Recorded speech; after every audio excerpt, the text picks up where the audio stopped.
Hi everyone, welcome to learn with Sumit. সবার প্রথমে আপনাদেরকে ধন্যবাদ জানাচ্ছি, কারণ আমার এই চ্যানেলে মাত্র 2 মাসে 3000 সাবস্ক্রাইবার হয়ে গেছে। এটা সম্ভব হয়েছে আপনাদের ভালোবাসা এবং সাপোর্টের কারণে। এভাবেই যদি আপনারা সাথে থাকেন তাহলে আমি শত ব্যস্ততার মধ্যেও চেষ্টা করে যাব রেগুলার আপনাদের জন্য কন্টেন্ট দিতে। এনিওয়েজ, আমার নোট.js টিউটোরিয়াল সিরিজের 6ষ্ঠ ভিডিও এটি। আজকের এই ভিডিওতে আমি খুবই ইম্পর্টেন্ট দুইটা কনসেপ্ট আপনাদেরকে দেখাবো, সেটা হলো স্ট্রিমস এবং বাফার। শুনতে কমপ্লেক্স লাগলেও জিনিসগুলো ভালোভাবে বুঝলে অনেক সহজ, কিন্তু খুবই ইম্পর্টেন্ট দুটা কনসেপ্ট।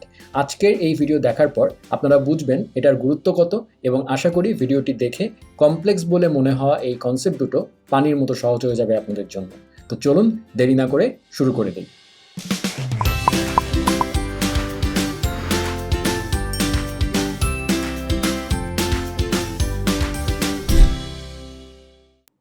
স্ট্রিমস এবং বাফার্স এই শব্দ দুটো কিন্তু আমাদের কাছে একটু একটু পরিচিত, কারণ আমরা সবাই নেটফ্লিক্স, অ্যামাজন প্রাইম এরকম বা ইউটিউব ইটসেলফ, এরকম ভিডিও শেয়ারিং প্ল্যাটফর্মগুলোতে বা ভিডিও স্ট্রিমিং প্ল্যাটফর্মগুলোতে কিন্তু আমরা অহরহ ভিজিট করছি, তাই না?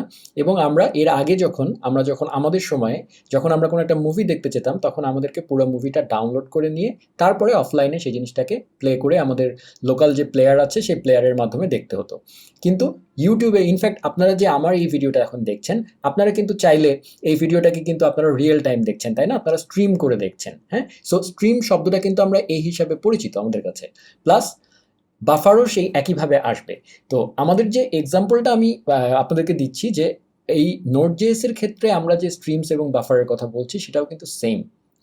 সো ডেটা, তাই না? At the end of the day video হোক বা কোনো টেক্সট ডেটা হোক, জিনিসটা কিন্তু ডেটা। তো ডেটাটা স্ট্রিমের মতো করে আসছে, তাই না? তো আমরা যখন একটা মানে ভিডিও যখন আপনারা যখন প্লে করেন, আমরা যখন প্লে বাটনে চাপ দিই, তখনই বেসিক্যালি স্ট্রিমিংটা শুরু হয়, ঠিক আছে? স্ট্রিম শব্দটার অর্থ কী? স্ট্রিম শব্দটার অর্থ হচ্ছে প্রবাহ, তাই না? তো যেটা হচ্ছে যে ডেটাটা প্রবাহিত হচ্ছে আমাদের দিকে, একটু একটু করে আসছে, পুরাটা একবারে চলে আসছে না, একটু একটু করে আসছে। যেমন আমরা এখন যে প্লে বাটনে চাপ দেওয়ার পরে কিন্তু স্ট্রিমিং হচ্ছে, এবং কি হবে, একটা সার্টেন টাইম দেখার পরে এই যে যতটুকু আপনারা লাল দেখছেন ততটুকু আমাদের আসলে লোড হয়ে গেছে, তাই না? একটু একটু করে এসছে। তো এই যে ডেটাটা এসছে, স্ট্রিমিংয়ের মাধ্যমে এসছে, এই প্রসেসটাকে বলা হচ্ছে স্ট্রিম, প্রবাহ, ঠিক আছে? ডেটা প্রবাহ। এবং এই স্ট্রিমটা কিছু বাফারের সমষ্টি, ঠিক আছে? যে এই যে যতটুকু আমি লোড করে দেখে ফেলেছি আমরা, এটা ছোট ছোট বাফারের মাধ্যমে, বাফার হচ্ছে একটা ডেটা টাইপের মতো মনে করতে পারেন। আমরা যেরকম স্ট্রিং, নাম্বার, বুলিয়ান এরকম মনে করি না, বাফারকে আপনারা একটা ডেটা টাইপের মতো মনে করতে পারেন, ঠিক আছে? সো এই যে যতটুকু আমরা দেখে ফেলেছি ততটুকু বেসিক্যালি অসংখ্য বাফারের সমষ্টি। মানে একটু একটু করে বাফার আমাদের কাছে আসতে থাকে, এবং আমরা সেই বাফারগুলো আলটিমেটলি আমাদের এই এন্ডে এসে, ক্লায়েন্ট এন্ডে, মানে আমরা যে ব্রাউজারে দেখছি সেখানে আসার পরে সেটা আমাদের কাছে ডিসপ্লে হচ্ছে। কিন্তু পুরো ভিডিওটাকে কিন্তু আমার ডাউনলোড করে নিতে হচ্ছে না, আমি রিয়েল টাইম একটু একটু একটু করে চাঙ্কে চাঙ্কে ভাগ করে, চাঙ্ক অফ ডেটা, মানে একটু একটু করে ভাগ করে করে আমি দেখছি জিনিসটাকে, তাই না? এখন এখানে যখন ধরেন আমরা যখন এই যে টান দিয়ে যদি আমরা এটাকে ধরেন, এই আমার এই ভিডিওটাকে আপনারা টেনে সামনে নিয়ে যান একটু, তখন কি হয়? এই যে একটু গুল্লির মতো ঘুরছে, লোডিং হচ্ছে, তাই না? এই লোডিংটাকে আমরা কি বলি? আমরা কিন্তু নর্মালি বলি ইউটিউবে বাফার হচ্ছে, বাফারিং হচ্ছে, মানে আমাদের নেট স্লো। বাফারিং হচ্ছে, আমরা কিন্তু শব্দটা ইউজ করি। বাফারিং হওয়া মানে এটাই, যে আমি যখন এরকম করে টান দিলাম তখন বেসিক্যালি কি হচ্ছে, আমার ইন্টারাপ্ট হচ্ছে, আমার সিকোয়েন্স অফ স্ট্রিম যেটা ছিল সেটা ইন্টারাপ্ট হয়ে আমি টান দিয়ে যে জায়গাটায় নিয়ে গেলাম, সে আবার তার ওই জায়গাটার জন্য প্রয়োজনীয় বাফার যেটা, সেটার জন্য ওয়েট করছে। দ্যাটস ওয়াই আমরা বলি বাফারিং হচ্ছে। অনেক সময় বুঝে বলি, কিন্তু ঘটনাটা আসলে এটা। ক্লিয়ার? সো স্ট্রিম এবং বাফারের রিয়েল লাইফ এক্সাম্পল হচ্ছে এটা। সো আপনারা বুঝতে পারলেন, স্ট্রিম হচ্ছে সিম্পল বাংলায় যেটা প্রবাহ, ঝর্ণার মতো ডেটা আসছে, এবং বাফার হচ্ছে, মনে করতে পারেন এই ঝর্ণার এক একটা ফোঁটা বা কয়েকটা ফোঁটা মিলে একটা বাফার, ঠিক আছে? রিয়েল লাইফ একটা এক্সাম্পল তো আমরা দেখলাম, এবার আমরা আরেকটু ডিটেলে দেখি, একটু টেকনিক্যাল ডিটেলসে দেখি। আমরা যখন ডেটাটা আসে, তার মানে কি, আমাদের কোনো না কোনো একটা সার্ভার থেকে, যদি আমি ইউটিউবের ডেটার ক্ষেত্রে চিন্তা করি, তাহলে ইউটিউবের ডেটাটা ইউটিউবের সার্ভার থেকে আমাদের কাছে আসছে, তাই না? সো সেই প্রসেসটা যদি আমরা একটু ভালো মতো দেখি, যে এটাকে আমরা কি বলি, ইনকামিং রিকোয়েস্ট। ইউটিউব থেকে আমার কাছে একটা ইনকামিং রিকোয়েস্ট আসছে, তাই না, আমার ব্রাউজারে। এবং আমার এই যে স্ট্রিম যে বাম সাইডে যে স্ট্রিম দেখছেন সেটা স্ট্রিমটা হচ্ছে ধরে নেন ইউটিউবের ডাটাটা, হ্যাঁ, এবং ফাইনালি আমার কাছে কি হচ্ছে ফুল ডাটাটা আসছে আমার ব্রাউজারে, তাই না? এবং এই আসতে গিয়ে পুরো ভিডিওটা আসতে গিয়ে আসলে পার্টে পার্টে ভাগ হয়ে আসছে, একটু আগে যেটা বললাম চাঙ্কে চাঙ্কে ভাগ হয়ে আসছে। এবং এই যে পার্টে পার্টে ভাগ হয়ে আসছে, আমি যদি এটা ইউটিউবের ক্ষেত্রে না চিন্তা করে আমাদের একটা নোড অ্যাপ্লিকেশনের কথা চিন্তা করি, নোড অ্যাপ্লিকেশনেও সেম হবে। ধরেন আপনার আপনার নোড সার্ভার ক্লায়েন্টকে বিশাল, আপনার ক্লায়েন্ট একটা রিকোয়েস্ট করেছে, সেটা ধরেন 10 MB সাইজের একটা টেক্সট ফাইল আপনার ক্লায়েন্ট রিড করতে যাচ্ছে, ঠিক আছে? সো যদি আপনি স্ট্রিমিং করে না করেন তাহলে যেটা হবে, ক্লায়েন্টকে কী করতে হবে, রিকোয়েস্ট করার পরে আপনার সার্ভার থেকে পুরা ডাটাটা তার ক্লায়েন্টে যেতে যতক্ষণ লাগে ততক্ষণ সময় আপনার ব্রাউজারকে তাকে ওয়েট করে থাকতে হবে। পুরাটা ওই 10 MB ডাটা তার ইন্টারনেট স্পিডের উপরে পুরাটা তার ওইখানে লোড হওয়ার পরে তারপরে সে ফাট করে দেখতে পারবে, তাই না? তো এইটাকে পারফরমেন্ট ওয়েতে করার জন্যই আসলে স্ট্রিমিং অফ ডাটার কনসেপ্টটা এসছে, যে আমরা পার্টে পার্টে ভাগ করে ডাটা পাঠাবো সার্ভার থেকে, এবং বিভিন্ন পার্ট 1 পার্ট 2 পার্ট 3 এরকম করে অসংখ্য ভাগে ভাগ হয়ে একটু একটু করে আসবে। এবং মজার ব্যাপার হচ্ছে, আপনারা যখন আমি কোড করে এক্সাম্পল দেখাবো তখন বুঝতে পারবেন, এই যে ছোট ছোট পার্ট, এই পার্টগুলো কিন্তু সব ব্রোকেন পার্টস, হ্যাঁ? তো এই ব্রোকেন পার্টসগুলা বাইনারির মতো করে আসে, এইটা নিয়ে আমরা কাজ করতে পারি না, মানে we can't work with this parts. আমরা এই পার্ট দিয়ে, মানে আমরা দেখতে পারা, বা এটাকে যদি আমি কনসোল ডট লক করি আই ক্যান সি দ্যাট, কারণ এটা বাইনারি ডাটা, ঠিক আছে? সো এইটার এই যে পার্ট 1 পার্ট 2 এর মধ্যে কোনো দুইটা পার্ট, বা মানে এটা জাস্ট ফর এক্সাম্পল দেখিয়েছি, দুইটা পার্ট হতে পারে বা তিনটা পার্ট হতে পারে, মিলে বেসিক্যালি একটা বাফার বা একটা প্যাকেটের মতো তৈরি হয়। সো পার্টে পার্টে ভাগ হয়ে আসছে, এবং বাফার হচ্ছে একটা এনক্যাপসুলেটেড একটা প্যাকেট মনে করেন। সে করে কি, তার একটা লিমিট আছে, যে সে জানে যে আমি 4টা বা 5টা এরকম পার্ট এক জায়গায় হলেই তার একটা বাফার কমপ্লিট হয়, মানে একটা প্যাকেট ভরে যায়, তারপরে এই বাফারটা বেসিক্যালি আমার কাছে চলে আসে, ট্রান্সফার হয়ে যায়। তারপরে আবার পরের পার্ট, ধরেন পার্ট 2 আর 3 কে নিয়ে করেছে, এরপরে 4 5 আর 6 কে নিয়ে আরেকটা বাফার নিয়ে চলে আসলো, ঠিক আছে? ব্যাপারটা অনেকটা এরকম। সো আমরা এই পার্টগুলোকে নিয়ে কাজ করতে পারি না, বাট এই বাফারগুলোকে নিয়ে আমরা কাজ করতে পারি। নোড জেএস আপনারা যখন কোড করবো আপনারা দেখবেন যে নোড জেএসে বেসিক্যালি আমরা এই পার্ট 1 পার্ট 2 কে ডাইরেক্ট অ্যাক্সেস করতে পারি না, বাট এগুলোকে নিয়ে আমরা যে বাফারটা পাই, যে ডেটা টাইপটা পাই, সেই ডেটা টাইপটাকে বলা হয় বাফার ডেটা টাইপ, বা এই এরকম ক্যাপিটাল BUFFER, এটা একটা অবজেক্ট, সেটা নিয়ে আমরা আসলে কাজ করতে পারি। সেটা যখন আমি কোড করে দেখাবো আপনাদের কাছে আরও ক্লিয়ার হবে। সো যেটুকু আমি এতক্ষণ বলার চেষ্টা করলাম, যে আমার কাছে যে রিকোয়েস্টগুলো আসছে, সেই রিকোয়েস্টগুলো বেসিক্যালি পার্টে পার্টে ভাগ হয়ে আসে, এবং সেই পার্টগুলোকে নিয়ে আমরা ডাইরেক্ট কাজ করতে পারি না, আমরা বেসিক্যালি ওই পার্টগুলোর সমষ্টিগত বাফারকে নিয়ে কাজ করি, ঠিক আছে? সো চলুন এরপরে আমরা দেখি যে এই যে বাফার যেটা নিয়ে আমি কথা বললাম, সেটার বেসিক্যালি দুইটা টাইপ হতে পারে বা দুইটা ইউজ কেস হতে পারে। একটা হচ্ছে যখন আমরা ডেটা রিড করছি, সেটাকে বলা হয় রিড স্ট্রিম, মানে আমরা ডেটা রিড করছি, মানে ইউটিউবের এক্সাম্পলটা চিন্তা করেন। আরেকটা হতে পারে রাইট স্ট্রিম, মানে আপনি ডেটা পেয়েছেন বা আপনার কাছে অলরেডি ডেটা আছে, বা একটা বিগ কোনো একটা সোর্স থেকে আপনি ধরেন আপনার ফাইল সিস্টেমে একটা ফাইল আছে, আপনি ফাইল রিড করে ফেলেছেন, ঠিক আছে, কিন্তু আপনি এবার আবার আরেকটা ফাইলে রাইট করবেন, ঠিক আছে? সো আপনার যদি 10 MB ফাইল আপনি রিড করে ফেলেছেন, এবার আপনি রাইট করবেন, সেটাও কিন্তু একই ওয়েতে করতে হবে, সেটাও কিন্তু এরকম বাফারিং করে করে করতে হবে। ধাম করে আপনি রাইট করতে পারবেন না, তাহলে ওই রাইট অপারেশন হতে বহুত সময় লাগবে, ঠিক আছে? সো সেটাই আমরা এখন এক্সাম্পলের মাধ্যমে দেখব যে হোয়াট ইজ রিড স্ট্রিম এবং হোয়াট ইজ রাইট স্ট্রিম। প্রথমে আসি রিড স্ট্রিম। তো আমি একটু আগে যেটা বললাম সেটাকেই আমরা আরেকবার একটু ভিজুয়ালাইজ করি। কীরকম ছিল, যে আমাদের যে ডাটাটা, সেই ডাটাটা আমি বলেছিলাম যে স্ট্রিমিং হয়ে আসে, তাই না? প্রবাহিত হয়ে আসে একটু একটু একটু একটু করে পানির ফোঁটার মতো। তো এই যে আসছে, ঠিক আছে?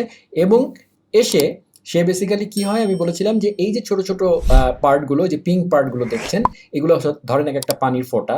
তো এই ফোঁটাগুলো কি হচ্ছে, সে মিলে একটা বাফার তৈরি করছে, ঠিক আছে? এই যে কয়েকটা মিলে একটা বাফার বা একটা প্যাকেট তৈরি করছে, বা একটা বড় বাবল তৈরি করছে মনে করেন। তো এই যে করছে, দেখেন এখনো কিন্তু বাফারটা কমপ্লিট হয়নি, সো এটা কিন্তু আমাদের কাছে পাস হয়ে আসবে না, বা আমরা যারা, যে সার্ভারটা ওয়েট করে আছে বা যে ক্লায়েন্টটা ওয়েট করে আছে ডাটাটাকে নেওয়ার জন্য, সে কিন্তু এটা পাবে না। পাবে কখন, যখন ফাইনালি বাফারটা কমপ্লিট হয়ে যাবে, স্ট্রিম থেকে আরেকটা ছোট্ট একটা বাবল আসলো, তারপরে এই বাফারটা কিন্তু কমপ্লিট হলো, হ্যাঁ? এইবার যেই একটা কমপ্লিট বাফার হয়ে যাবে, তখনই সাথে সাথে এটা ক্লায়েন্টের কাছে পাঠিয়ে দিবে সে, একটা চাঙ্ক অফ ডাটার মতো, ঠিক আছে? সেম জিনিসটা রিপিট হতে থাকবে যতক্ষণ পর্যন্ত এই কমপ্লিট ডাটাটা শেষ না হয়। ক্লিয়ার? সো মানে আশা করি এখন আপনাদের কাছে ক্লিয়ার হয়ে গেছে যে আসলে ডেটা স্ট্রিমিং এবং বাফার জিনিসটা কি। হ্যাঁ, যদি একটা বাংলা এক্সাম্পল দেই, ধরেন আপনি বাথরুমে গোসল করতে গেছেন, তো বাথরুমে গোসল করতে যেয়ে আমরা শাওয়ার ছেড়ে দিতে পারি, ঠিক আছে? সো ওয়ান ওয়ে অফ গোসল হচ্ছে যে আমরা শাওয়ার ছেড়ে দিতে পারি, শাওয়ার থেকে স্ট্রিমিং, ওইটাই কিন্তু নর্মালি স্ট্রিমিং, আমাদের ওপরে স্ট্রিম আকারে পানি পড়তে থাকে এবং আমরা কিন্তু একই সাথে আপনার সোপ ইউজ করে বা ইয়ে করে আমরা কাজ কিন্তু করতে পারি, তাই না? আমরা গোসল করতে পারি। আবার আরেকটা ওয়ে হচ্ছে না, আপনি বালতিতে করে মানে আপনার শাওয়ার নাই, আপনি বালতিতে করে পানি নিয়ে গোসল করেন, তো সেই ক্ষেত্রে কি করতে হবে, আপনার বালতি কিন্তু একটা সার্টেন স্টেজ, বালতিটা পুরোটা ভরে যাওয়ার পরে তারপরে আপনি মগ দিয়ে তারপরে আপনি ঢেলে ঢেলে কিন্তু গোসল করেন। তার মানে কি, যতক্ষণ পর্যন্ত আপনার ওই বালতিটা না ভরবে ততক্ষণ পর্যন্ত কিন্তু আপনাকে দাঁড়ায় থাকতে হবে। ব্যাপারটা ডেটার ক্ষেত্রেও বা আমাদের রিকোয়েস্ট রেসপন্সের ক্ষেত্রেও একই, ঠিক আছে? সো ক্লায়েন্ট যে আছে তাকে যেন ওয়েট করে না থাকতে হয়, সে যেন ইনস্ট্যান্টলি ছোট্ট ছোট্ট স্ট্রিম অফ ডাটা নিয়ে কাজ করা শুরু করতে পারে বা দেখতে পারে বা সেটা নিয়ে কিছু করতে পারে, সেইটাই হচ্ছে রিড স্ট্রিম। মানে আমরা রিড করছি, রিড করার জন্য বসে আছি, ঠিক আছে? সো চলুন এবার আমরা কোডের মাধ্যমে দেখি। আমি একদম শুরুতে আমার যে প্রজেক্টের যে রিপোজিটরিটা এর আগে শেয়ার করেছিলাম, সেই রিপোজিটরিতে আরেকটা ফোল্ডার খুলে নিয়েছি, লিসন 6, এবং সেখানে আমি index.js নামে একটা নর্মাল জেএস ফাইল ওপেন করেছি, ঠিক আছে? সো যেটা আমি দেখাবো, যে আমরা এর আগে আমাদের মডিউল সেকশনে আমি বলেছিলাম আপনাদেরকে যে কিভাবে একটা মডিউল রিকোয়ার করতে হয়। তো আমরা বেসিক্যালি ফাইল সিস্টেম মডিউলটাকে নিয়ে আসছি, কারণ আমি ফাইল সিস্টেম দিয়ে আপনাদেরকে এক্সাম্পল দেখাবো। সো ফাইল সিস্টেম মডিউল আমরা জানি, এফএস মডিউল যেটা, সেটাকে এভাবে রিকোয়ার করতে হয়, তো আমি সেটা নিয়ে আসলাম। আচ্ছা, এখন আমি ফর সিম্পলিসিটি আমি যেটা করেছি, বিগ ডাটা ডট টিএক্সটি নামে একটা বিশাল টেক্সট ফাইল তৈরি করে রেখেছি। এটা just simply lorem Epsom text, হ্যাঁ, অনেক বড় একটা ফাইল আর কি, অনেক টেক্সট আছে এটাতে, ঠিক আছে? সো আমার উদ্দেশ্য হবে এই ফাইলটাকে রিড করা, ঠিক আছে? এবং আমাদের স্ট্রিমিং যেটা আমরা একটু আগে দেখলাম সেই ওয়েতে এটাকে রিড করা, ঠিক আছে?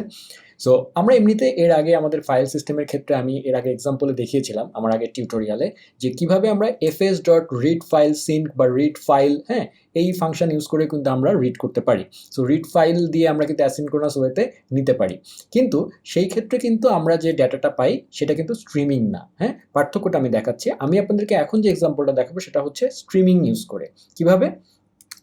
ধরেন আমি তো রিড স্ট্রিমের এক্সাম্পল দেখাচ্ছি। সো আমি ধরেন একটা ভ্যারিয়েবল নিচ্ছি, আওয়ার রিড স্ট্রিম নামে একটা সিম্পল ভ্যারিয়েবল, এবং এই যে এফএস, হ্যাঁ, এফএস এর এই যে দেখেন আমাকে সাজেশন দিচ্ছে ক্রিয়েট রিড স্ট্রিম, একটা বিল্ট ইন ফাংশন আছে, সেই ফাংশনটা ইউজ করে বেসিক্যালি আমি একটা স্ট্রিম তৈরি করছি, মানে আমি একটা ঝর্ণা তৈরি করছি, ঠিক আছে? আমি রিড করার আগে আমি একটা FS dot create read stream নামে আমার ঝর্ণাটাকে তৈরি করে নিচ্ছি। সো এটার মধ্যে বেসিক্যালি সে যেটা নেয়, প্রথমে একটা পাথ নেয় যে কোন ফাইলটা, হ্যাঁ, মানে আমি হচ্ছে রিড করব। সো সেই ফাইলটার পাথ দিচ্ছি আমি। তো ধরেন আমি এখানে এটাকে টেমপ্লেট লিটারাল ইউজ করছি, এবং আমি, আপনারা তো এর আগে ডিআইআর নেমের কথা আমি বলেছিলাম, আমার একদম প্রথম নোট.জেএস এর প্রথম এক অথবা 2 নাম্বার টিউটোরিয়ালে আমি ডিআইআর নেমের কথা বলেছিলাম। আমার একটা গ্লোবালের মতো, এটা গ্লোবালের মধ্যে থাকে না, বাট ডিআইআর নেম আমরা জানি যে মডিউল সিস্টেমের টিউটোরিয়ালটা যারা দেখেছেন তারা জানেন যে ডিআইআর নেমের মধ্যে বেসিক্যালি কারেন্ট পাথটা থাকে, মানে আমি এখন কারেন্ট কোন পাথে আছি, তার মানে এই যে লেসন 6 পর্যন্ত আমি পাথটা পাবো, ঠিক আছে? সো তার মধ্যে আমাকে কি করতে হবে, বিগ ডাটা ডট টিএক্সটি, এই ফাইলটা বেসিক্যালি আমাকে রিড করতে হবে, রাইট? সো আমি সেইটা তাকে বললাম। সো সিম্পল আমি একটা FS dot create read stream, একটা বিল্ট ইন ফাংশন ইউজ করলাম, সেটা আমাদের জন্য একটা স্ট্রিম তৈরি করে, হ্যাঁ, একটা স্ট্রিম অবজেক্ট তৈরি করে, এবং তার মধ্যে পাথটা পাঠিয়ে দিলেই এই ফাইলের জন্য আমার একটা রিড স্ট্রিম তৈরি হয়ে গেল। ওকে, এবার আমার কাজ হবে, এই যে রিড স্ট্রিম আমি তৈরি করে ফেললাম, এবার সে আমাকে একটা ইভেন্ট দিতে থাকবে। যখনই তার কাছে নতুন, আমরা একটু আগে দেখলাম না যে স্ট্রিমিংয়ের ক্ষেত্রে কি হয়, ঝর্ণায় ফোটায় ফোটায় বাফার আকারে ডেটা আসতে থাকে, তাই না? সো সে এখন যেটা করবে, সে একটু একটু করে বাফার দিবে আর আমাদেরকে ইভেন্ট দিতে থাকবে। তো যারা ইভেন্ট সম্পর্কে জানেন না তারা ঠিক আমার এর প্রিভিয়াস টিউটোরিয়ালটা দেখবেন, হ্যাঁ, সেখানে আমি ইভেন্ট নিয়ে ডিটেল বলেছি। সো সে কারণে আর ডিটেল এখন বলবো না। সো আমরা বেসিক্যালি ইভেন্ট লিসেন করে, ইনফ্যাক্ট নোট.জেএস এর সমস্ত টিউটোরিয়ালেই দেখবেন যে আসলে আমরা ইভেন্ট দিয়েই বেশি কাজ করবো, কারণ নোট.জেএস হচ্ছে একটা ইভেন্ট ড্রিভেন কি বলবো রান টাইম, ঠিক আছে? এটা আমি আগেও বলেছি। সো আমরা যেটা করবো বেসিক্যালি, এই যে আওয়ার রিড স্ট্রিম আমি নিলাম, সেইটার অন, মানে ইভেন্ট লিসেন করছি আমরা, ডেটা ইভেন্টটা আমরা লিসেন করব, ঠিক আছে?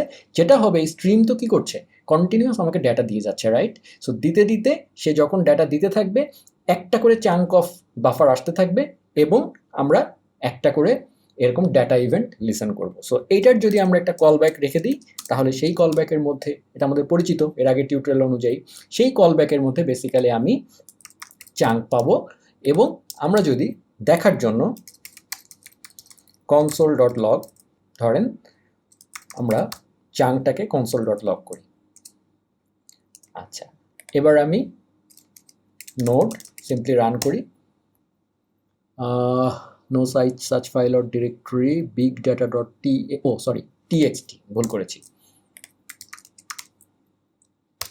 এই দেখেন, সো আমি যদি এটাকে একটু বড় করি আপনাদের জন্য, দেখেন আমি একটা, দুইটা, তিনটা, চারটা, পাঁচটা, ছয়টা বাফার পেয়েছি। মানে ছয় বারে আমার ফাইলটা সে কমপ্লিট করতে পেরেছে। সো 6টা ভাগে সে আমাকে পাঠিয়েছে এবং প্রতিটা চাঙ্ক হচ্ছে একটা বাফার। সো এটা দেখেই আপনারা বুঝছেন যে এটা নিয়ে আমরা কাজ করতে পারবো না। হ্যাঁ, কারণ এটা দিয়ে আমরা কিছুই করতে পারবো না। সো এটা নিয়ে কাজ করতে গেলে আমাদেরকে যেটা করতে হবে সেটা হচ্ছে, এই যে দেখেন কি বলবো, এই যে আপনার এই যে চাঙ্ক, এই চাঙ্কের মধ্যে আমি মেইনলি একটা বাইনারি এরকম বাফার ডাটা পাচ্ছি। সো আমরা যদি রিড স্ট্রিমের উপরে আমরা যদি মাউস নেই, তাহলে আমরা দেখব এখানে অপশনস আছে। সেখানে এনকোডিং বলে একটা জিনিস আছে, যে আমি কোন ফরম্যাটে আমি যে জিনিসটা পাচ্ছি সেটা তো বাইনারি ডাটা। এখন সে জানে না তাকে কোন ইয়েতে এনকোডিং করতে হবে। একটা সার্টেন ওয়েতে এনকোডিং করলে তাহলেই আমরা সেটা দেখতে পারবো। সো আমরা জানি আমাদের চিরপরিচিত UTF-8 এনকোডিং, সেটা যদি আমি পাস করে দেই এখানে, তাহলেই আমরা এটা দেখতে পাবো। চলেন দেখি এবার। এবং আমি তাহলে UTF-8 পাস করে দিয়েছি। এখন আমি আসলে চাঙ্ক না, আমি আসলে ডেটাই পাবো। এই যে দেখতে পেয়েছেন, এখন সে আমাকে ডেটাগুলো প্রিন্ট, কিন্তু কিভাবে আসলো খেয়াল করেছেন? সে আমাকে কিন্তু স্ট্রিমিং এর মতো করে দিল। ক্লিয়ার? সো আচ্ছা, এটা আরেকটা ওয়ে আছে। আমরা যদি এখানে চাঙ্ক রিসিভ করেছিলাম না ফার্স্টে, আপনি যদি UTF-8 এখানে পাস না করতে চান, এনকোডিংটা এখানে বলে না দিতে চান ফাংশনকে আগে থেকে, তাহলে আমরা যেটা করতে পারি, প্রতিটা চাঙ্ক রিসিভ করার পরে সেটাকে যদি আমরা টু স্ট্রিং ফাংশন কল করে দিই সেটার উপরে, তাহলেও আমরা একই জিনিস পাবো। এই যে, ঠিক আছে? সো যেটা আপনারা প্রেফারেবল মনে করেন। সো সোফার আমরা যে জিনিসটা দেখলাম সেটা হচ্ছে আমরা কিভাবে একটা স্ট্রিম তৈরি করলাম এবং একটা বড়, এই big data dot TXT file যত বড়ই হোক না কেন এটা কোনো প্রবলেম হবে না। ঠিক আছে? এবং সবচেয়ে বড় কথা হচ্ছে, আমরা যদি এই জায়গাটায় console.log ধরেন, console.log দিলাম হ্যালো, আমরা যদি একটা জিনিস দেখি, এবং এখানে যেহেতু অনেক বড় হয়ে যাচ্ছে দেখতে অসুবিধা হবে, সো আমরা চাঙ্কটাই প্রিন্ট করি, টু স্ট্রিং না, তাহলে ছোট হবে। এই, সো খেয়াল করেন কে আগে এসছে, আগে কিন্তু হ্যালো এসছে। সো তার মানে আপনারা বুঝতে পারছেন, আপনারা তো এর আগে আমার ইভেন্টের টিউটোরিয়ালটা দেখেছেন। সো সেখানে আমি বলেছিলাম এই ইভেন্টটা কিন্তু ফায়ার হয় কখন, যখন ডেটাটা তার কাছে রিসিভ হয়। নোড.js পড়তে পড়তে এখানে যেই অন পায়, এটা কিন্তু আসলে এখানে এক্সিকিউট হয় না, এটা একটা লিসেনার। সে হচ্ছে জাস্ট লিসেন করার জন্য বসে আছে, বাট এক্সিকিউট হচ্ছে কিন্তু এই লাইনটা আগে। তারপরে যখন সে ডেটাটা রিড করে ফার্স্ট বিগ ডাটা ডট টিএক্সটির মধ্যে প্রথম চাঙ্কটা সে পায়, তখন একবার console.log করে, সেকেন্ড চাঙ্কটা যখন পায় তখন আরেকবার console.log করে। এইভাবে কাজটা হচ্ছে খুবই পারফরমেন্ট ওয়েতে, চাঙ্কে ভাগ করে, ছোট পার্টে ভাগ করে। সো এই বিগ ডাটা ডট টিএক্সটি যদি 50 MBও হয় কোনো সমস্যা নেই, একটু করে আসতে থাকবে সবই। ঠিক আছে? এইটা হচ্ছে Node.js এর ডিফল্ট সিস্টেম। মানে Node.js এ এটা তো আপনারা দেখলেন একটা ফাইলের ক্ষেত্রে আমরা স্ট্রিম তৈরি করলাম। এবার আমরা একটা সার্ভার তৈরি করে, আমরা অলরেডি সার্ভার তৈরি করে দেখিয়েছি, আমি HTTP মডিউল নিয়ে আমার মডিউল সেকশনে এক টিউটোরিয়ালে বলেছি। সেই মডিউল সিস্টেম ইউজ করে আমি এবার আপনাদেরকে দেখাবো যে যখন আমাদের সার্ভারে একটা ইনকামিং রিকোয়েস্ট আসে, সেই রিকোয়েস্টটাকেও আমরা কিন্তু আসলে চাঙ্কেই রিসিভ করি। Node.js বাই ডিফল্ট আমাদেরকে চাঙ্কেই পাঠায়। হ্যাঁ, তো সেটা দেখার জন্য আমরা আরেকটা এক্সাম্পল এখন দেখব। সেটা করার জন্য আমি প্রথমে আমাদের লেসন 5 যেটা ছিল সেখানে আমি HTTP সার্ভার ক্রিয়েট করে আপনাদেরকে একটা এক্সাম্পল দিয়েছিলাম, সেই জিনিসটাই আমি কপি করে নিচ্ছি। ঠিক আছে? এবং কপি করে নিয়ে আমি যেটা করছি যে আমার এই যে আমি তো প্রথমে একটা সার্ভার তৈরি করবো, তাই না? তারপরে আমার উদ্দেশ্য হচ্ছে এই রিড করা বা রাইট করা। সো আমি এই পুরোটুকুকে আগে কমেন্ট করে ফেললাম এবং আমি আমার ওই সার্ভারটাকে যা ছিল সেটাকে এখানে নিয়ে আসলাম। সো এখানে আমি কি করেছিলাম, আমি একটা সার্ভার তৈরি করে সেখানে আমি কয়েকটা URL চেক করেছিলাম, একটা হচ্ছে স্ল্যাশ আর একটা হচ্ছে /about। হ্যাঁ, সো আমি এখন যেটা করবো আপনাদেরকে, আমার এখনকার উদ্দেশ্য সার্ভার তৈরি করা দেখানো না, আমার উদ্দেশ্য হচ্ছে যখন আমাদের কাছে রিকোয়েস্ট আসে তখন সেটা যে বাই ডিফল্ট স্ট্রিম আকারে আসে সেই জিনিসটা আপনাদেরকে দেখাতে চাই। আমাদের দুইটা রাউট তৈরি করা করা আছে, তাই না? সো এই দুইটা রাউট নিয়ে আমি যেটা করতে চাচ্ছি যে আমার এই যে একটু আগে আপনাদেরকে বিগ ডাটা যেটা আমি ফাইল সিস্টেম থেকে রিড করেছিলাম, সেটা আমি এবার যেটা করব, আমার সার্ভারই একটা ইউআরএল রাখবো, সেই ইউআরএল থেকে ওই ডাটাটা পোস্ট করতে পারবে ক্লায়েন্ট, মানে একটা ফর্ম থাকবে, ফর্ম ফিল, সেখানে পোস্ট করে দিবে কেউ একজন, এবং আমি আরেকটা রাউট দিয়ে সেই পোস্টের যে পোস্ট ব্যাকটা সেটা রিসিভ করব। রিসিভ করার সময় আমরা দেখব যে এই যে বিগ ডাটা যেটা আসতেছে সেটা স্ট্রিম আকারে আসছে। এই যে ছোট্ট হ্যালো প্রোগ্রামার্স, এটা তো আসলে স্ট্রিম আমরা বুঝতেই পারবো না, কারণ এটা ফার্স্ট চাঙ্কেই চলে আসবে।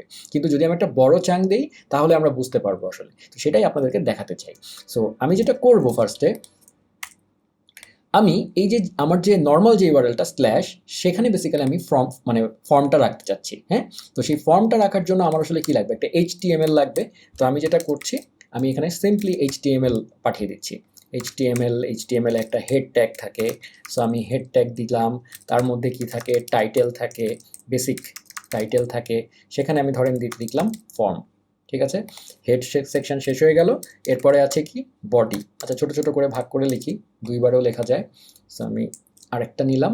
এবার আমি হেড আলাদা হয়ে গেছে, এবার আমি বডি নিচ্ছি, বডি। সো বডির মধ্যে আমাদের কি থাকে, ফর্ম থাকবে, একটা ফর্ম। হ্যাঁ, এবং সেটার মেথড কি হবে, ফর্মের মেথড হচ্ছে পোস্ট, আমি পোস্ট করব, এবং অ্যাকশন ইজ ইকুয়াল টু আমার কি হবে, আমি আরেকটা রাউট ধরেন রাখবো যেটাতে প্রসেস করব, সেটার নাম দিলাম ধরেন প্রসেস। তাহলে স্ল্যাশ প্রসেস। ওকে, এই হচ্ছে আমার ফর্ম ট্যাগ শেষ। ফর্মের মধ্যে সিম্পল একটা ধরেন ইনপুট এরিয়া আছে, বা একটা টেক্সট এরিয়াও রাখতে পারি আমি, টেক্সট এরিয়া। এবং টেক্সট এরিয়া শেষ। তার মধ্যে আমার বেসিক্যালি আমি টেমপ্লেট লিটারাল ইউজ করে এটাকে মাল্টি লাইনেও লিখতে পারতাম, আমি জাস্ট এমনি লিখে ফেলছি আর কি। সো টেক্সট এরিয়ার মধ্যে বেসিক্যালি আমার জিনিসপাতি থাকবে আর কি, মানে এটাই বেসিক্যালি আমার ফর্ম, তাই না? সো এটার একটা নাম দিই, text area name is equal two ধরেন নাম দিলাম মেসেজ। ঠিক আছে, সো এটার মধ্যে আমি বেসিক্যালি আমার ডাটাটা পেস্ট করবে ক্লায়েন্ট। সো এই হয়ে গেল আমার এই জিনিসটা। তারপর আমি রেসপন্স এন্ড করে দিলাম। সো এখন আমি একটু চেক করে দেখি আমার সার্ভারে, সার্ভারটা রিস্টার্ট দিতে হবে আমাকে, দিলাম। এই, সো আমি টেক্সট এরিয়া পেয়ে যাচ্ছি। ওকে, সো এখন আমার কাজ হচ্ছে আমি ওখানে বিগ ডাটাটা পেস্ট করব, এবং তারপরে যখন আমি পোস্ট করব তখন আমার বেসিক্যালি প্রসেস ইউআরএলে আসবে। ঠিক আছে, সো আমরা একটু দেখি প্রসেস করে। তার একটা সাবমিট বাটন আমাকে দেওয়া লাগবে। আচ্ছা, এন্টার দিলেও চলবে, আমি আপাতত এন্টার দিয়ে দেখা। আচ্ছা, টেক্সট এরিয়ার মধ্যে এন্টার দেওয়া যায় না। আচ্ছা, আমি একটা কাজ করি সংক্ষিপ্ত করার জন্য, কারণ এগুলো দেখানো আসলে উদ্দেশ্য না। আমি যেটা করি, ইনপুট নেম মেসেজ, আমি ইনপুট করেই বানাই এটাকে। সার্ভারটাকে রিস্টার্ট দিই আরেকবার, এই দিলাম। তারপরে ধরেন এখানে কিছু একটা লিখলাম, এই যে this is about page. So আমি যখন পোস্ট করছি তখন আমার এই ইউআরএলে হিট করছে, তাহলে চেক করা হয়ে গেল। ওকে, সার্ভার ক্লোজ করলাম। আচ্ছা, তাহলে আমার এই ইউআরএল এর কাজ শেষ। এবার আমি প্রসেসে যাচ্ছি। সো প্রসেসে আমার কাজ হচ্ছে কি, প্রসেসে হচ্ছে আমি আমার মানে যে রিকোয়েস্টেড যে ডাটাটা, সেই ডাটাটা আমি নিব, তাই না? সো আপনারা মনে করতে পারেন যে রেক ডট ইউআরএল দিয়ে যেরকম আমি ইউআরএল পাচ্ছিলাম। আচ্ছা, বাই দ্য ওয়ে এখানে আমি আরেকটা জিনিসও চেক করতে চাই, সেটা হচ্ছে রেক ডট মেথড। কারণ এই সময় কি হচ্ছে, পোস্ট হয়ে আসছে ডাটাটা, তাই না? পোস্ট মেথডে ডাটাটা আসছে। So rake dot method is equal two, আমি পোস্ট এটাও চেক করলাম। আচ্ছা, চেক করে তার মানে এখানে অ্যাবাউটে আসবে, তাই না? তো এখানে আপনারা মনে করতে পারেন যে rake dot URL, rake dot method, তাহলে ডেফিনেটলি রেক ডট ডেটার মধ্যে ডাটা থাকতে পারে, বা রেক ডট রেজাল্টের মধ্যে ডাটা থাকতে পারে। মজার ব্যাপার হচ্ছে তা নাই। ঠিক আছে, রিকোয়েস্ট অবজেক্টের মধ্যে ডাটাটা এইভাবে থাকে না, কারণ হচ্ছে এই স্ট্রিমিং এর ব্যাপারটা। হ্যাঁ, তো সেটাই আমি এখন আপনাদেরকে দেখাবো যে আসলে কিভাবে হচ্ছে। সো আমি যেটা করছি যে এখানে console.log rec.data এটা আমি দিলাম, দিয়ে আমি সার্ভারটা রিস্টার্ট দিচ্ছি। এই আবার আমি এটা করলাম, কনসোলে দেখেন আনডিফাইন্ড। ঠিক আছে, সো তার মানে কি, আমার ডাটাটা কিন্তু rec.dataর মধ্যে নাই। ক্লিয়ার? সো এটা আপনাদের কাছে ক্লিয়ার হয়ে গেল। তাহলে কথা হচ্ছে ডাটাটাকে আপনি নেবেন কি করে। ডাটাটা আসলে rec.data আপনি পেতেন যদি ডাটাটা একবারে চলে আসতো, কিন্তু ডাটাটা আসছে স্ট্রিমিং মেকানিজমের মাধ্যমে, যার কারণে আপনি ডাটাটা একবারে পাচ্ছেন না। তো সেজন্য কি করতে হবে, আপনাকে লিসেন করতে হবে, কারণ সে আপনাকে স্ট্রিম করে একটু একটু করে ডাটা দেওয়ার তার অভ্যাস। সো আপনাকে যেটা করতে হবে রেক ডট অন, দেখেন সাজেশনও দিচ্ছে অন সেইটার ডেটা ইভেন্ট। একটু আগে যে আমরা যে এক্সাম্পলটা দেখিয়েছিলাম, এই যে আপনি যখন রিড স্ট্রিম তৈরি করেছিলেন তখন আপনি অন, সেই রিড স্ট্রিমের উপরে আপনি অন করছিলেন, এখন এই রিকোয়েস্টটা অলরেডি একটা রিড স্ট্রিম, সো সেটার উপরে আপনি অন দিয়ে ডেটা লিসেন করলে ওই একইভাবে আপনি এখানে চাঙ্ক পাবেন। তারপরে যদি আপনি এখানে আমি এইটাকে এর ভিতরে নিয়ে যাই, কারণ তা না হলে তো কল ব্যাক, যেহেতু আমার এইটা হওয়ার পরে তারপরে আমি রেসপন্স দিতে চাই, তাই না? বা আমি চাইলে রেসপন্স আগেও দিয়ে দিতে পারি, সেটা মানে সেটা ম্যাটার করে না আর কি। আপনি এখানে কিছু একটা করবেন, তার আগেই আপনি এখানে রেসপন্স দিয়ে দেন, কোনো সমস্যা নেই, ঠিক আছে? ধরেন রেস ডট রাইট, এখানে আপনি লিখলেন থ্যাংক ইউ ফর সাবমিটিং, ওকে। আর এই যে চাঙ্কটা পেলেন সেইটা আমরা কনসোল ডট লগ আমরা দেখি চাঙ্ক কি আসে। সো এবার আমরা আগের বারের মতো সার্ভার চালিয়ে দিলাম। এইবার আমি যেটা করব, এই যে আমার বিগ ডাটা, এই বিগ ডাটাটা আমি কপি করলাম, করে আমি আমার টপ রুটে গেলাম, এখানে পেস্ট করে দিলাম, দিয়ে আমি এন্টার দিলাম। একটু সময় লাগলো, খেয়াল করেছেন? তারপরে থ্যাঙ্কস ফর সাবমিটিং আসলো। এখন যদি আমরা এখানে আসি, এই দেখেন আগের বারের মতো সেই বাফার আউটপুট আসছে, ঠিক আছে? এবং এখানেও ওই কটা বাফারই এসছে, দেখেন, ঠিক আছে? সো এখানেও যদি আমি ওই আগের বারের মতো ডেটা পেতে চাই, তাহলে আমি টু স্ট্রিং করে নিব, ডট টু স্ট্রিং, তাহলে আমি ডেটাটা পাবো, ঠিক আছে? সো আমি যাই, চালালাম, সার্ভারে গেলাম, পেস্ট করলাম, এন্টার দিলাম, এই দেখেন এখন ডাটাটা চলে এসছে, কিন্তু এনকোডেড হয়ে এসছে। হ্যাঁ, সেটা ডিফারেন্ট ব্যাপার, সেটা আমি পরে আপনাদের সাথে, মানে যখন আমরা এনকোডেড ইয়ের উপরে, দেখেন আমার এটা হ্যাংও করে গেছে, কারণ পুরাটা চলে আসার পরে এই জায়গাটাতে আমার টার্মিনাল হ্যাং করে গেছে, ঠিক আছে? সো বুঝতেই পারছেন যে হিউজ, তো এই জন্য টার্মিনালটা হ্যাং করে গেছে, যাই হোক এতক্ষণে ক্লোজ হলো। সো বুঝতে পারছেন আপনারা যে চাঙ্ক কিভাবে, মানে এই যে তার মানে আমরা অন লিসেন করে করে কিন্তু আমরা পাচ্ছি। সো এখন প্রশ্ন হলো যে আমরা কখন বুঝতে পারবো যে আমাদের পুরা ডাটাটা স্ট্রিম হয়ে গেছে? তো আমরা তো এই ডাটা ইভেন্টটা লিসেন করছিলাম একটা একটা করে চাঙ্ক পাওয়ার সময়, কিন্তু যদি সিচুয়েশন এমন হয় যে আমরা চাচ্ছি যে না, এই রেসপন্সটা আমরা তখনই দিব যখন আমার পুরা ডাটাটা চলে এসছে, তো পুরা ডাটাটা চলে আসার ব্যাপারটা আমাদেরকে লিসেন করতে হবে আর একটা ইভেন্ট দিয়ে। সেটা হচ্ছে এই যে আমরা রেক ডট অন ডাটা দিয়েছিলাম না, হ্যাঁ, এটাকে আমাদেরকে জাস্ট রেক ডট এন্ড ইভেন্টটা লিসেন করতে হবে, এবং সেখানে আমরা এখানে কলব্যাকে কিছুই পাবো না, আমরা জাস্ট জানতে পারবো যে এন্ড হয়েছে, ঠিক আছে? সো কনসোল ডট লগ, এখানে আমি ধরেন লিখলাম যে ফিনিশড, স্ট্রিম ফিনিশড, ধরেন এখানে লিখলাম, ঠিক আছে? এবং এর সময় আমরা জানতে পারবো যে স্ট্রিমটা ফিনিশ হয়েছে, ঠিক আছে?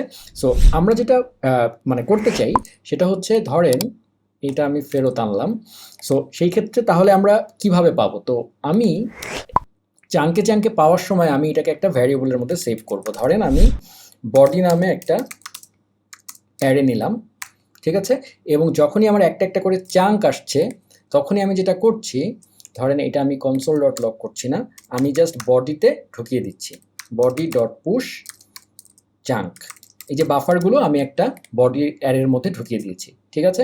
তারপরে আমি যেটা করছি, এন্ড ইভেন্ট লিসেন করছি, এবং এন্ড প্রতিটা বারে যখন এন্ড, মানে যখন ফাইনালি এটা এন্ড হয়ে যাচ্ছে, তখন আমার কাছে কমপ্লিট বডিটা আছে, তাই না? তার মানে এই যে বডি ভ্যারিয়েবলটা তখন আমি অ্যাক্সেস করলেই আমি তখন এন্ড জিনিসটা পাবো আর কি, তাই না? সো আমি যেটা করছি, তাহলে এই সময় আমার আসলে বডির মধ্যে পুরোটা আছে। সো আমি যদি ইয়ে করি, যে বডিটা আমি যেটা, সেটাকে যদি আমি নাম দেই আরেকটা ভ্যারিয়েবলের মধ্যে রাখি, যে ধরেন পার্সড বডি, মানে আমি যে বডিটা পেয়েছি, মানে আমার কমপ্লিট হয়ে গেছে, সেই পার্সড বডিটা কি হবে? বাফার, এটা নোড.js এর ডিফল্ট একটা অবজেক্ট, ঠিক আছে? বাফার, সেইটার সাথে আমি কনক্যাট করে দিচ্ছি, কনক্যাট, আমরা জানি অ্যারেতে কনক্যাট করতে হয় এভাবে, আমি কি করলাম, আমার বডিটাকে কনক্যাট করে দিলাম, তারপরে ফাইনালি কি করব, মেইন ডাটাটা পাওয়ার তো বাফার, তাকে স্ট্রিং করলে আমি তাহলে টোটাল পার্স বডিটা পাবো, মানে মেইন ডাটাটা পাবো, ঠিক আছে? এবং ফাইনালি আমি যদি এটাকে কনসোল ডট লগ এই পার্সড বডিটা করি, তাহলে আমি মেইন ডাটাটা পাবো, ঠিক আছে? এই সো কি করলাম, আমি ডেটা ইভেন্ট লিসেন করছি, প্রতিটা চাঙ্ক একটা একটা করে আসছে, এবং সেটাকে আমি একটা অ্যারের মধ্যে ঢোকাচ্ছি, ফাইনালি যখন এন্ড হয়ে যাবে তখন আমার এই ইভেন্টটা ফায়ার হবে, তখন আমার বডির মধ্যে সব আছে, সেই বডিটা বেসিক্যালি বাফার, সো আমি বাফারের সাথে বডিটাকে কনক্যাট করে ফাইনালি পুরো জিনিসটাকে স্ট্রিং করে ফেলছি, তাই না? সবগুলো বাফার জোড়া লাগিয়ে তারপরে আমি সেটাকে স্ট্রিং বানিয়ে দিলাম, তারপরে ফাইনালি কনসোল ডট লগ করলাম।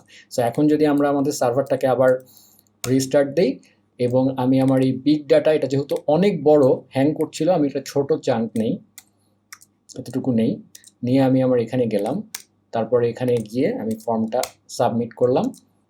এই যে দেখেন আমাদের ডাটা চলে এসছে এবং এখানে কি আসছে দেখেন স্ট্রিম ফিনিশড, এন্ডের কারণে এই যে স্ট্রিম ফিনিশড এসছে এবং finally message is equal two এটা আসছে। কারণ কি, কারণ হচ্ছে আমরা জানি যে আমরা ফর্ম সাবমিট করেছি, তো সেটা ডিফারেন্ট ব্যাপার। ফর্ম সাবমিট করেছি সেটা যেহেতু এনকোডেড ডাটা, সো সে মেসেজ ইকুয়াল, সেটার নাম দিয়েছিলাম, ফিল্ডটার নাম দিয়েছিলাম আমি message. So message is equal two এটা এসছে। সো এটাকে আমরা এখন পার্স করে আমরা আমাদের মেইন ডাটাটা পেতে পারি। সো আশা করি আপনারা এখন বুঝতে পারছেন যে কিভাবে স্ট্রিমিং ওয়েতে আসলে নোড.জেএস আমাদেরকে ডাটা দিচ্ছে। সো তার মানে রিকোয়েস্টে আমি একবারে কিন্তু ডাটাটা পাচ্ছি না, তাই না? আমাকে চাঙ্কে চাঙ্কে পাচ্ছি, প্রতিটা চাঙ্ক ইভেন্ট লিসেন করে আমাকে ফাইনালি এন্ড ইভেন্ট লিসেন করে আমি জানতে পারবো আমার ডাটা নেওয়া শেষ। তারপরে সবগুলো যে চাঙ্ক পেয়েছিলাম সবগুলোকে কনক্যাট করে একটা বাফারের মধ্যে ঢুকিয়ে ফাইনালি পুরো বাফারটাকে স্ট্রিং বানিয়ে আমি আমার ফাইনাল পার্স বডিটা পেলাম, রেসপন্স বডিটা আমি পেলাম। ঠিক আছে? সো আমি এখন চাইলে এই রেস ডট রাইটটা এখানেও দিতে পারতাম, যে আমার বডি পাওয়ার পরে তারপরে ধরেন আমার রেস ডট রাইট যেটা, সেটা হচ্ছে আমি পার্স বডি করে দিতে চাই আর কি। সো সেটা আমি করতে পারতাম। ঠিক আছে? সো আশা করি এইটুকু আপনাদের কাছে ক্লিয়ার। এইটুকু যেটা আমরা দেখলাম সেটা ছিল রিড স্ট্রিম। এবার আমরা খুব কুইকলি রাইট স্ট্রিমটা দেখে ফেলবো, জিনিসটা একদম সেম। সেখানে আমরা আমাদের আগের যে আপনার রিকোয়েস্ট রেসপন্সের আর এক্সাম্পল দেখার দরকার নাই। আমি এখন যেটা করলাম মানে করব, ফাইল সিস্টেমে একটু আগে যে রিড করার এক্সাম্পলটা দেখিয়েছিলাম সেই এক্সাম্পলে আমি এখন রাইট করে দেখাবো, যে আমি একটা ফাইল রিড করে তারপরে সেই ফাইলটাকে আবার আরেকটা ফাইলে রাইট করে দেখাবো কিভাবে স্ট্রিমিং ওয়েতে করা যায় সেটা। ঠিক আছে? সো চলুন দেখি। তো সেটা করার জন্য আমি আমার পুরো যে সার্ভারের যা যা এনেছিলাম এই পুরো জিনিসটা আমি মুছে দিচ্ছি, বা এটাকে আমি কমেন্ট আউট করে দিচ্ছি, বা আমি আরেকটা ফাইলে নিয়ে যাচ্ছি। ফাইলটা অনেক বড় হয়ে গেছে। আমি এখানে lesson.6 নিয়ে আমি আরেকটা ফাইল ধরেন টেস্ট ডট, বা এখানে আমি নাম দিলাম রিকোয়েস্ট, বা নাম দিলাম রিড স্ট্রিম ডট জেএস। সেই ফাইলের মধ্যে আমি আমার এই কোডটাকে সেভ করে রেখে দিলাম। সরি, এটা দুইবার হয়ে গেছে বলে এটা। সো এই জিনিসটা আমি নিয়ে আমার রিড স্ট্রিমে এখানে পেস্ট করে রেখে দিলাম। আমি যখন পুশ করে দিব আপনারা দেখতে পারবেন আর কি। সো আমি আবার আগের আমার যে কোড বেসটা সেটাকে ফেরত আনছি। ঠিক আছে? এটা ছিল আমাদের রিড ফাইল সিস্টেমের ব্যাপারটা। তো সেখানে আমি একটা রিড স্ট্রিম তৈরি করেছিলাম। এইবার আমার উদ্দেশ্য হচ্ছে, আমি তো এটাকে বিগ ডাটাটাকে রিড করলাম, রিড করার পরে আমি যেটা করব, স্ট্রিমিং ওয়েতে এবার একটা ফাইলে রাইট করে দেখাবো, দ্যাটস ইট। এবং সেটাও স্ট্রিমিং ওয়েতে হবে। তো তাহলে আপনারা রাইট স্ট্রিমটা বুঝে যাবেন, একদম সিম্পল। সো আমি এখানে যেটা করছি, রিড স্ট্রিম এরকম আরেকটা বানাচ্ছি রাইট স্ট্রিম, রাইট স্ট্রিম। তো এখানে ক্রিয়েট রিড স্ট্রিম না হয়ে এটা হবে রাইট স্ট্রিম। ঠিক আছে? এবং এখানেও নতুন যে ফাইলটা আমি রাইট করতে চাই সেই ফাইলের নাম দিলাম ধরেন output.txt। ঠিক আছে? সো output.txt নামক ফাইলের মধ্যে আমি আসলে রাইট করব। ওকে? সো এটা ছিল আমার রিড স্ট্রিমের ব্যাপারটা। হ্যাঁ? সো এবার আমি রাইট স্ট্রিম করে দেখাবো। সো রিড স্ট্রিম হওয়ার পরে পুরা এই যে অন ডাটা, হ্যাঁ, প্রত্যেকটা ডাটা আমার কাছে একটু একটু করে চাঙ্কে আসছে। সো এই console.log এখানে না করে আমি যেটা করবো, একটু একটু করে পাবো এবং সেটাই আমি একটু একটু করে রাইট করে দেবো, দ্যাটস ইট। পুরাটা একবারে রাইট না করে, পুরা ফাইলটা একবারে না রাইট করে, আমি একটু একটু করে, যে একটু একটু করে চাঙ্ক পাচ্ছি সেটা আমি একটু একটু করে আমার এই রাইট স্ট্রিমে ঢুকিয়ে দিব। তাহলে সে রাইট স্ট্রিম কি করবে, এই ফাইলের মধ্যে সেটা রাইট করতে থাকবে একটু একটু করে। ঠিক আছে? সো আমি এখন তাহলে যেটা করব, আওয়ার রাইট স্ট্রিম ডট, এটার একটা রাইট নামে একটা মেথড আছে, রাইট। ঠিক আছে? যে সাজেশনও দিচ্ছে। সো রাইট করে আমি যে চাঙ্কটা পাচ্ছি সেই চাঙ্কটা আমি দিয়ে দিলাম, দ্যাটস ইট, সিম্পল। আর এটা আমার দরকার নাই। তো তাহলে আমি কি করলাম, আমি সিম্পলি একটা রিড স্ট্রিম ক্রিয়েট করে বিগ ডাটা ডট টিএক্সটিটাকে মানে চাঙ্কে ভাগ করে পারফরমেন্ট ওয়েতে রিড করলাম। তারপরে আমি our stream dot on data এটাকে রাইট স্ট্রিম করে আমি একটা আউটপুট ডট টিএক্সটি নামে একটা ফাইলের মধ্যে রাইট করে দিব। ঠিক আছে? সো চলুন তাহলে আউটপুটটা দেখি। ডান হয়ে গেল। এই দেখেন আমার আউটপুট ডট টিএক্সটি ওই যে তার মধ্যে চলে এসছে। ঠিক আছে? সো সে যেটা করেছে চাঙ্কে একটু একটু করে ঢুকিয়েছে। সো আপনারা মনে করতে পারেন আমি fs.write ফাইল সিঙ্ক বা fs.write ফাইল দিয়েও করতে পারতাম। হ্যাঁ, করতে পারতাম, বাট সেটা এইভাবে স্ট্রিমিং ওয়েতে হতো না, সেটা ডাইরেক্ট যেটা হতো পুরা ফাইলটা রিড করে নিয়ে তারপরে সে করতো একবারে পুরাটা মেমোরিতে লোড করে তারপরে সেটাকে সে একবারে ধাম করে আমার আউটপুট ডট টিএক্সটির মধ্যে একবারে রাইট করে দিত। সো এত বড় একটা জিনিস যদি এই ফাইলটা আরও বড় হয়, ধরেন 10 MB 15 MB ফাইল, তো সেটা যখন সে একবারে রাইট করতে যাবে সেই অপারেশনটা করা আমার জন্য কস্টলি না? তো সেটা না করে আমি ছোট ছোট চাঙ্কে ভাগ করে আমি রাইট করছি, ঠিক আছে? So that's the beauty of Node.js এর এই যে স্ট্রিমিং মেকানিজম। সো নর্মালি আমরা যখন রিয়েল লাইফ অ্যাপ্লিকেশন বানাবো তখন ডেফিনেটলি আমরা এরকম স্ট্রিম তৈরি করে এরকম করে করব, বাট এর আগে যে রিকোয়েস্ট রেসপন্সের এক্সাম্পলটা দেখালাম এরকম করে আপনাদেরকে কখনো রিকোয়েস্ট রেসপন্স এরকম করে একটু একটু করে নিয়ে, হ্যাঁ, পার্স বডি আলাদা করে নিয়ে তারপরে সেটা করা লাগবে না। সেই সব কাজগুলো করার জন্যই আমাদেরকে এক্সপ্রেস.js ইউজ করতে হবে। সে আমাদেরকে এই কাজগুলো খুব সহজ করে দিয়েছে যেন আমাকে এভাবে পার্স বডি আলাদা করে বের করে নিয়ে আসতে না হয়, হ্যাঁ, আমি যেন খুব সহজে এটা করতে পারি ডেভেলপার ফ্রেন্ডলি ওয়েতে। সো সেইটা আমি পরে দেখাবো। আমি আপনাদেরকে আগে র নোট দেখাচ্ছি যেন বিহাইন্ড দ্য সিন কী হচ্ছে আপনারা বুঝতে পারেন, তাতে আপনারা খুব ক্লিয়ার কনসেপ্ট পাবেন। কারণ আমার উদ্দেশ্য কখনোই না আপনাকে প্রজেক্ট শিখাই দেওয়া, আমার উদ্দেশ্য হচ্ছে আপনাকে কনসেপ্ট শিখাই দেওয়া। কারণ প্রজেক্ট শেখানোর জন্য অসংখ্য টিউটোরিয়াল আপনারা এমনিই পাচ্ছেন, আপনারা দেখছেন, আপনারা তো আর আমার চ্যানেলে বসে নেই। আমার উদ্দেশ্য হচ্ছে আপনাকে এমনভাবে জিনিসটাকে দেখানো একদম স্ক্র্যাচ থেকে। এখনই আপনাদের মনে হতে পারে যে এত কঠিন জিনিস এখন কেন দেখাচ্ছে, কিন্তু আসলে জিনিসটা কিন্তু কঠিন না, এটা কিন্তু বেসিক। আলটিমেটলি এক্সপ্রেস কিন্তু ব্যাকএন্ডে এই কাজগুলোই আপনার জন্য করে দিবে, ঠিক আছে? সো এই জন্য এই জিনিসগুলো আপনার জন্য জানে। সোজা কথা, ভ্যানিলা জেএস এবং আমরা যখন কোনো জেএস ফ্রেমওয়ার্ক ইউজ করি দুটার মধ্যে যে পার্থক্য সেইটাই হচ্ছে এইটা। সো আমরা যদি জেএস না বুঝে ফ্রেমওয়ার্কে চলে যাই তাহলেও আমরা কিন্তু আসলে একটা অন্ধকারে ঢিল ছোড়ার মতো ব্যাপার হয়, যার কারণে প্রবলেমে পড়লে বুঝতে পারি না। সো এখন যখন আপনারা বুঝবেন যে সে আসলে কীভাবে ব্যাকএন্ডে এক্সপ্রেস আসলে কাজ করছে, তখন আপনার জন্য কাজ করাটা খুবই ইজি হয়ে যাবে, সব কিছু পানির মতো সহজ মনে হবে।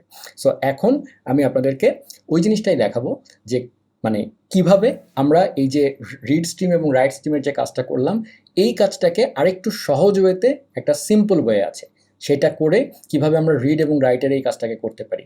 সেটা করার জন্য আমরা পাইপ ইউজ করব। সেটা আরেকটা কনসেপ্ট, খুবই সিম্পল, ভয়ের কিচ্ছু নাই, জাস্ট 2 মিনিট লাগবে সেটা বলতে। তো চলুন দেখি পাইপ কি। সো আপনারা দেখলেন যে আমরা কত সহজে ডেটা ইভেন্টটা লিসেন করে আমরা ডেটা রিড করে আবার একইভাবে জিনিসটা আরেকটা ফাইলে রাইট করে দিচ্ছি, তাই না? তো এই প্রসেসটা কিন্তু খুবই কমন একটা ব্যাপার, এটা খুব অহরহ করতে হয়। ডেটা রিড করব, আরেকটা ফাইলে ডেটা রিড করে দিব, ঠিক আছে? সেটা ফাইল হতে পারে, ডেটাবেস সিস্টেম হতে পারে, যাই হোক না কেন, ঠিক আছে? সো এই কমন কাজটা করার জন্য নোট.js আমাদেরকে আরেকটু সহজ করে দিয়েছে, যেহেতু এটা বারবার করতে হয়, ফ্রিকোয়েন্টলি কাজটা করতে হয়। সো এইভাবে ইভেন্ট লিসেন করে করে এইভাবে করার থেকে আরেকটা শর্টকাট ওয়ে আছে, সেইটাকে বলা হয় পাইপ, ঠিক আছে? খুবই সিম্পল আরেকটা কনসেপ্ট, হ্যাঁ, কঠিন কিছুই না।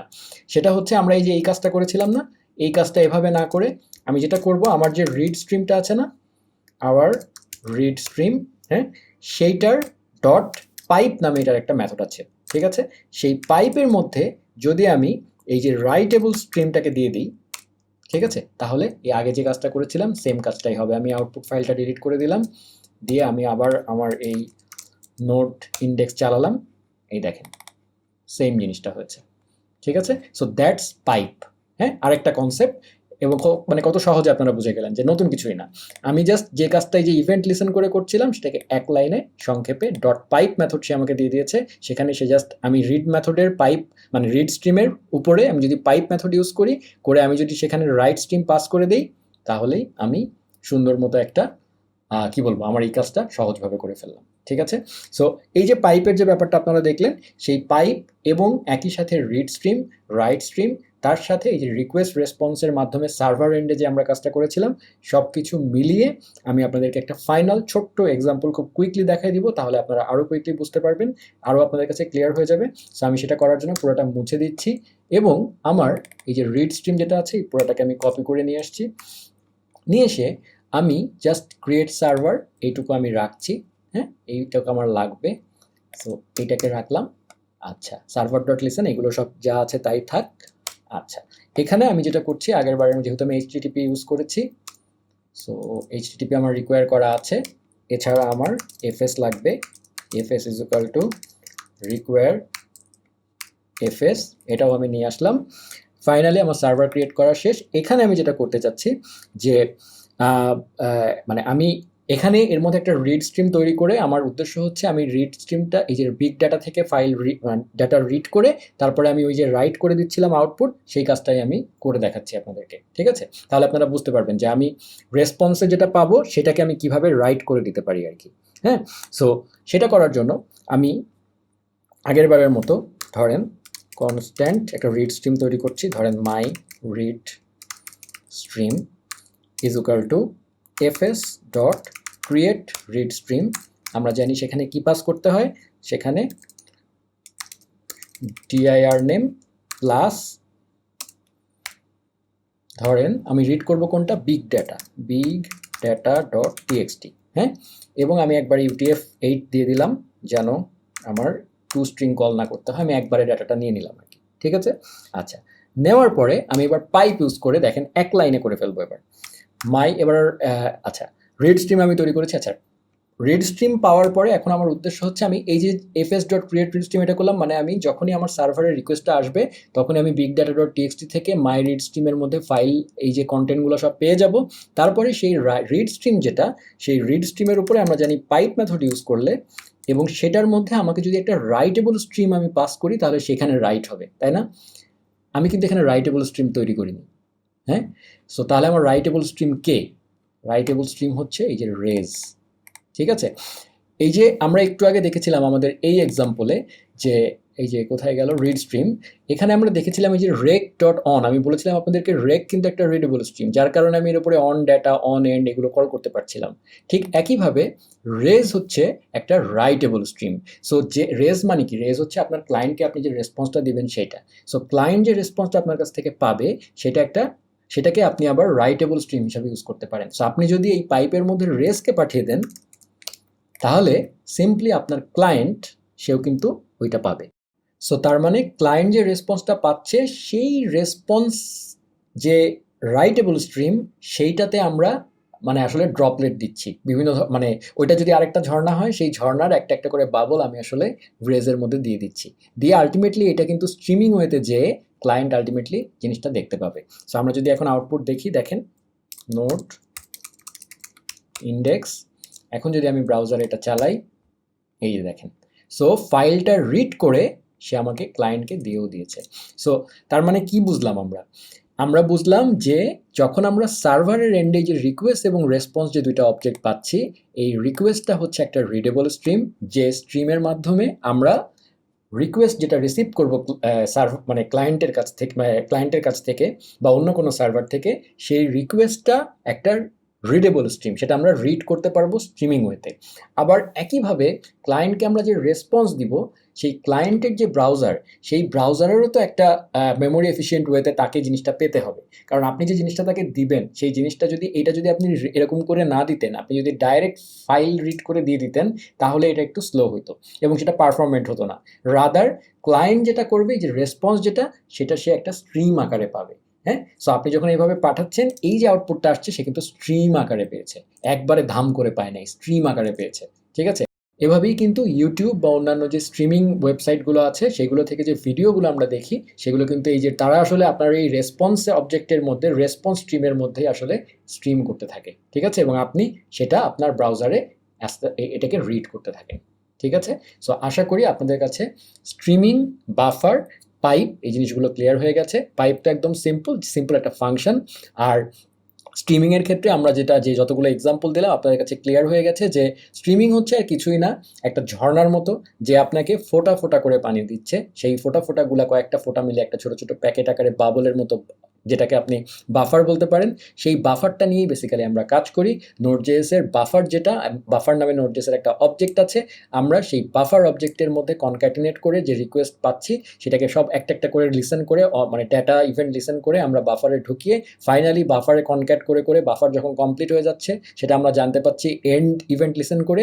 তারপরে পুরো বাফারটা হয়ে যাওয়ার পরে আমরা সেই ডাটাটা সেভ করতে পারছি বা অন্য কিছু করতে পারছি সেটা নিয়ে। আর একই সাথে আপনারা দেখলেন যে মানে কোনটাকে মানে রিকোয়েস্ট এবং রেসপন্স এই দুটা জিনিস হচ্ছে একটা রিডেবল স্ট্রিম আর একটা রাইটেবল স্ট্রিম। সো আশা করি আপনাদের কাছে স্ট্রিমিং কনসেপ্টটা ক্লিয়ার হয়ে গেছে। এই জিনিসটা যদি খুব ভালো করে বুঝে থাকেন এটা আপনাদের জন্য খুবই উপকারী হবে, কারণ নোড.জেএসে ফাইল আপলোড বলেন, খুব লার্জ একটা ফাইল আপলোড করতে হবে বা লার্জ একটা ফাইল রিড করতে হবে, এইসব জিনিসের জন্য নোড.জেএসের জন্য ব্রিলিয়ান্ট পারফর্ম করে, কারণ বাই ডিফল্ট তার রিকোয়েস্ট এবং রেসপন্সটা স্ট্রিম করে, আসলে স্ট্রিম করে। এই কারণে আমরা রিকোয়েস্ট ডট ডেটার মধ্যে আমরা কোনো ডেটা পাই না, আমাদেরকে রিকোয়েস্টের ডেটা ইভেন্টটাকে লিসেন করতে হয়, কারণ সে আপনাকে একবারে ডেটা দেয়ই না। হ্যাঁ, সে তার তার ডিফল্ট ওয়েটাই হচ্ছে সে চাঙ্কে ছোট ছোট করে ডেটা দেয়।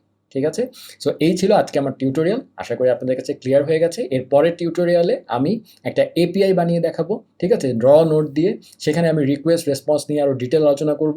হ্যাঁ, বাট কনসেপচুয়াল ব্যাপারটা আশা করি আপনাদের কাছে অনেক কিছুই ক্লিয়ার হয়ে গেছে এখন পর্যন্ত। আমরা মডিউল সিস্টেম জানি, নোডের বিল্ডিং ব্লক।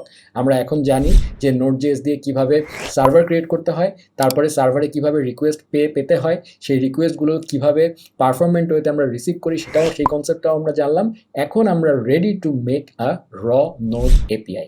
ঠিক আছে? সো নেক্সট টিউটোরিয়ালে আমি সেটাই একটা প্রজেক্ট আকারে দেখাবো। আশা করি আপনাদের সাথে দেখা হবে সেই টিউটোরিয়ালে, আপনারা দেখবেন সেটা। আর যদি ভিডিওটা ভালো লেগে থাকে লাইক দিবেন, আর প্লিজ সাবস্ক্রাইব করবেন আমার চ্যানেলে। আশা করি সবাই ভালো থাকবেন। Take care.